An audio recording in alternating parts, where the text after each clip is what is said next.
యేసుక్రీస్తు నామములో ప్రియ దేవుని బిడ్డారా, మీ అందరికీ వందనాలు, స్తుతులు చెల్లిస్తున్నాం. ఇక్కడ ప్రియ దేవుని బిడ్డారా, ఇక్కడ ఒక స్త్రీ పాపం చేస్తూ ఆ కాలం ముందు అనేక మంది అక్కడ శాస్త్రులు పరిసయ్యులకు పట్టుబడి ఉన్నది. వాళ్ళు ఎవరంటే ప్రియ దేవుని బిడ్డారా, వాళ్ళు శాస్త్రులు పరిసయ్యులు. వీళ్ళు ఏం చేశారంటే, ఆ స్త్రీ పాపం చేస్తుండగా పట్టబడింది. అంటే పాపం చేస్తూ అంటే పురుషుడిద్దరు పాపం చేస్తున్నారు, పట్టబడి ఉన్నది. పట్టబడినప్పుడు అక్కడ వాళ్ళు చేసినది, అక్కడ మోసే ధర్మశాస్త్రంలో మనకు రాయబడి ఉన్నది కదా, పాపం చేస్తున్న స్త్రీని, పట్టబడిన స్త్రీని రాళ్ళు రువి చంపవలని మోసే ధర్మశాస్త్రం సెలవిస్తుంది కనుక, కాబట్టి మనం ఈ స్త్రీని మనము రాళ్ళతో కొట్టి చంపాలని పెద్దలు కానీ పిన్నల వరకు ఆ రాళ్ళు తీసుకొని స్త్రీని తరుముకుంటూ వచ్చి యేసుక్రీస్తు కాడికి తీసుకొని వచ్చారు.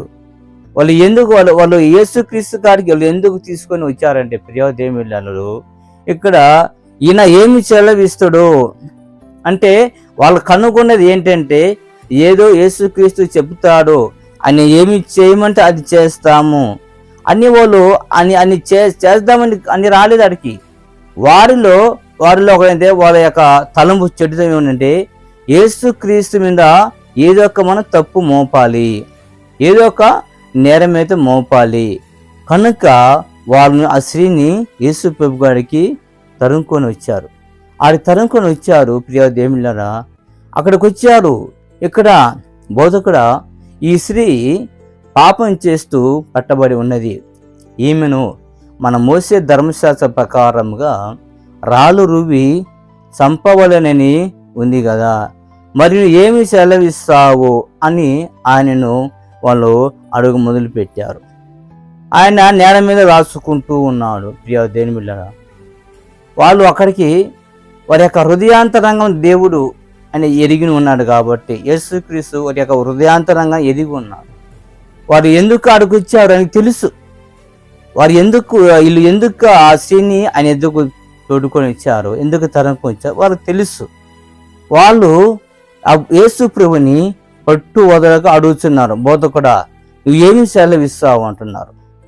ఒకవేళ ఈయన రాళ్ళు రువి చంపండి, ఒకవేళ అన్యారు అనుకోండి, వీళ్ళు ఏం చేయాలంటే, అవును బోధకుడా నువ్వు లోకరక్షకుడిని చెప్పుకుంటున్నావు, మరి ఇది ఎలా నువ్వు చేయమంటున్నావు, మరి ఎలా ఈ స్త్రీని చంపమంటున్నావు అని తప్పు ఒకటి మోపాలని. ప్లస్ ఇంకోటి, ఒకవేళ ఆయన ఇదిగో ధర్మశాస్త్రంలో ఇలా ఉంది, ఒకవేళ వద్దు ఈమె మీరు కొట్టవద్దు, ఈమెను మీరు ఇలా చేయవద్దు అని యేసు ప్రభు వారికి ఒక సెలవు ఇచ్చినట్టయితే వాళ్ళు అనుకుంటారు, బోధకుడా నువ్వు మోసే ధర్మశాస్త్రం వ్యతిరేకిస్తున్నావు, నువ్వు దేవుని ఆజ్ఞను ధిక్కరిస్తున్నావు, దేవుని యొక్క ధర్మశాస్త్రానికి వ్యతిరేకంగా మాట్లాడుతున్నావని. మొత్తానికి యేసు ప్రభు మీద ఏదో ఒక నింద వేయితే మోపాలి, ఏదో ఒక నింద అయితే మోపాలి. ఏదో ఆయన చెబుతాడు, ఆయన మాట విందాము, ఆయన మాట పక్కన చేస్తామని నాకు తోడుకుని రాలేదు ప్రియ దేవుడా. కనుక పట్టుబడిగా అదే అడుగుతున్నారు. బోధకుడా మరి ఏం సెలవిస్తావు అని అన్నప్పుడు అక్కడ యేసు ప్రభు వారి వైపు తేరి చూసి, మీలో పాపము లేని వారు ఉంటే ఈ స్త్రీ మీద రాయి వేయండి అన్నాడు. ఈ స్త్రీ మీద రాయి వేయండి అన్నాడు. అక్కడ ప్రియా దేవుని అక్కడ పాపము స్త్రీ ఒక్కటే చేయదు కదా, మరి అక్కడ పురుషుడు ఉన్నారు కదా, మరి పురుషుడు ఏమైపోయాడు అంతే, పురుషుని తప్పించాడు, స్త్రీని మట్టుకే వాళ్ళు అక్కడ తీసుకొని వచ్చారు. అక్కడ వాళ్ళు అదే మాట వాళ్ళు అడుగుతున్నారు, కానీ ఆయన అడిగిన మాట వరకు సమాధానం లేదు. మీలో పాపం లేని వాడు ఉంటే ఈ స్త్రీ మీద రాయి వేయండి అన్నాడు. అక్కడ పెద్దల మొదలు పిల్లల వరకు రాళ్ళు పట్టుకొని వచ్చారు. అయితే ఆయన మరలా నేల మీద వంగి మళ్ళా రాస్తూ ఉన్నాడు. వారిలో ఒక్కొక్కరు ఈయన నా పాపాలు ఈయన నేల మీద రాస్తూ ఉన్నాడు అని అందరు ఒకరంట ఒకరు వెళ్ళిపోయారు. చివరకు స్త్రీ ఒక్కటే అక్కడ మిగిలిపోయినారు. ప్రియ దేవుని బిడ్డ, స్త్రీ ఒక్కటే మిగిలిపోయారు, అక్కడ అందరూ వెళ్ళిపోయారు. ఆయన అంటున్నాడు, ఆయన చదివేసిన మాట అంటే, అమ్మ వారు ఎక్కడ అని ఆమెను అడిగినప్పుడు ఆ స్త్రీ వచ్చేసి, అయ్యా వాళ్ళు లేరు ప్రభు అనేది. ఆ మాటకు ఆయన అమ్మ వాళ్ళెవరు నీకు శిక్ష విధింపలేదా అన్నాడు. లేదు ప్రభు అన్నాడు. అంటే లోకపరంగా అయితే ప్రియా దేవుని బిడ్డలారా, మానవులుగా మనం ఏమంటామంటే ఆమెను నిందిస్తాం. నీకు ఈ పని చేయటకు నీకు బుద్ధి ఉందా, నీకు తెలివి ఉందా, అటా దానివి ఇలా దానివి ఎన్నో మాటలు అనరాని మాటతో ఇంకా స్త్రీని మనము కృంగదీస్తాం. అంటే ఆమెను ఇంకా పాపంలోనికి ఇంకా కృంగదీసి ఆ పాపంలో నుండి బయటపడకుండా చేస్తాం. ఇక్కడ యేసు ప్రభు ఈయన చేసిన మాట అంటే, ఈయన చేసిన పని ఏంటంటే, ఆయన అమ్మ వాళ్ళెవరు నీకు శిక్ష విధింపలేదమ్మా అన్నాడు. ఎవరు నన్ను శిక్ష విధింపలేదు ప్రభు అన్నప్పుడు, నేను నీకు ఏ శిక్ష నీకు విధింపను అన్నాడు. ఏ శిక్ష నేను విధింపను అంటాడు. ఆ మాటల్లో ఆమెలో ఎంతో సంతోషం అనిపించింది. ప్రియాదేవుడు ఆమె ఎంతో ఆనందం తీసుకొచ్చింది. అంటే ఆమెలో ఇంతవరకు ఆమె అది ఎందుకు చేస్తుందో ఆమెకి తెలియదు, చేస్తుంది కానీ తెలియదు. కానీ ఇక్కడ యేసు ప్రభు ఆయన మాటలు, ఆయన యొక్క జ్ఞాన మాటలు, దేవుని యొక్క జ్ఞానము ఇక్కడ ఆమె జీవితంలో ప్రవేశించింది. ఆయన మాటలు ఆమెను ఆకర్షించాయి. ఆ మాటలు, ఆ యొక్క మాటలు ప్రేమ, యేసుక్రీస్తు యొక్క ప్రేమ, ఆయన మాధుర్యం, ఆయన మాటలు. ఈ లోకం మనమైతే అలా మాట్లాడలేము. మనం అమ్మ అని మనకైతే మన నోటైతే ఆ మాట రాదు. ఒక స్త్రీ అలా పడిపోయినప్పుడు, అలా చేస్తున్నప్పుడు, ఏంటి ఎందుకు చేశావు అట్ట అంటాం. కానీ అక్కడ యేసు ప్రభు అయిన పరిశుద్ధుడు కనుక ఆయన, అమ్మ ఇక మీదట నేను నీకు ఏ శిక్ష నీకు విధింపనన్నాడు. ఇక మీదట నువ్వు పాపం చేయకు, ఇక మీద నువ్వు పాపం చేయకుండా నువ్వు జీవించమన్నాడు.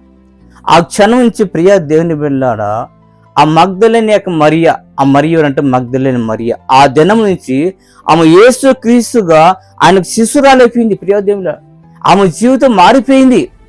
ఆయన మాటలు ఎంతగా మార్చాయంటే, ప్రియదేవుని ఆయన మాటలు ఎంతగా మార్చాయంటే ఆమెను ఎంతో లోతులను తీసిపోయి ఆయన మాటలు. అంటే ప్రేమ మాధుర్యం గల మాటలు, ఆయన మాటలు ప్రేమమయ మాటలతో ఆ స్త్రీని ఆకర్షించాయి. అంతవరకు పాపలోనే స్త్రీ ఆ క్షణం నుంచి యేసుక్రీస్తు యొక్క మాటల ద్వారా ఆమె పరిశుద్ధపరచబడ్డది. అమ్మాయికి మీద ఏ శిక్షణకి లేదు అన్నాడు. ఇక మీద నేను నీకు విధించును, నువ్వు పాపం చేయకున్నాడు. అంతే. ఆ మాట ఎంతగానో ఆమెను ఎంతగానో ఆమెకు సంతోషించింది. ఆ మాటను బట్టి ఆ స్త్రీ తనకు ఎంతో ఇష్టరాలైపోయింది. ప్రియదేవి ఎంతో ఇష్టరాలుగా ఆయన యొక్క పాదాలకు దగ్గర ఆమె సేవ చేస్తూ అయిపోయింది. యేసుక్రీస్తు పాదాలు ఆమె సేవ చేస్తూ ఉండిపోయింది. ప్రియదేవి మరి అటువంటి జీవితంలో ఇక మీద అటువంటి జీవితంలో ఉన్నట్టయితే ప్రియ దేవుని బిడ్డడా, యేసుక్రీస్తు ఆయన క్షమించుటకు వచ్చాడు. ఆయన క్షమించుటకు లోకానికి వచ్చే. ఎందుకంటే మనం ఆయన ఎదుట నువ్వు ఒప్పుకున్నప్పుడు ఈ స్త్రీని ఎలా క్షమించాడు, ఈ స్త్రీ ఎలా వచ్చేది, ఈ స్త్రీ ఎలా మార్చబడ్డాదో ప్రియ దేవుని బిడ్డడా. ఒకవేళ అలాంటి పరిస్థితుల్లో నువ్వు ఉన్నట్టయితే దేవుడు అంటున్నాడు, నేను లోకానికి నేను పాపుల కొరికే వచ్చి ఉన్నాను, పాపుల కొరికే వచ్చి ఉన్నాను, నేను నీతిమంతుకు నేను రాలేదు అంటున్నా. కనుక ఇక మీదట మనం అలా ఉన్నట్టయితే దేవుడు ప్రభు యేసు ప్రభు మన కొరకు లోకం వచ్చాడు.